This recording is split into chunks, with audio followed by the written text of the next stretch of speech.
Biz AND məntiqi operatorunda dedik ki, verilən hər bir şərt müəyyən sətir və sətirlər üçün eyni anda ödənməlidir. Amma bu orada belə deyil. OR məntiqi operatorunda verilən şərtlərdən ən az biri müəyyən sətirlər üçün ödənirsə, sorğunun nəticəsində də həmin sətirlər gəlmiş olacaq. OR-un həm tərifini, həm yazılışını ən aydın şəkildə nümunə üzərindən izah etməyə çalışacağam. Bunun üçün employees cədvəlimizdə və ya employee ID bərabərdir 103, OR salary kiçikdir 2500.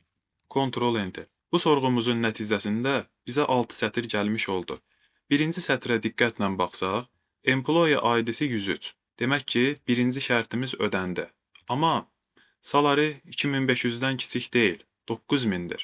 Yerdə qalan digər 5 sətrə diqqətlə baxaq. Hər birində employee ID-si 103 deyil. Demək ki, birinci şərtimiz ödənmədi. Amma hər bir salary 2500-dən kiçikdir.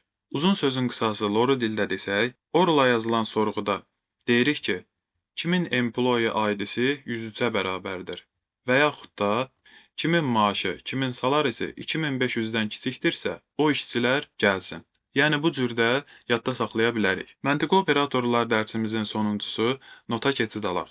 Not məntiqi operatorunun vəzifəsi sorğumuzda verilən şərtin əksini, inkarını icra eləməkdir. Nota aid də nümunə verəsi olsam, ilk öncə manager ID bərabərdir 100 yazaq. Bu sorğumuzun mənası odur ki, employees cədvəlimizdə manager ID-si 100-ə bərabər olan işçilərin məlumatları gəlsin. Manager ID sütununda da yalnızca 100-ə bərabər olan işçilərin məlumatları gəlmiş oldu. Bunun əksini etmək üçün, yəni manager ID-si 100-ə bərabər olmayan işçiləri tapmaq üçün sadəcə sorğunun əvvəlinə not yazmağımız lazımdır.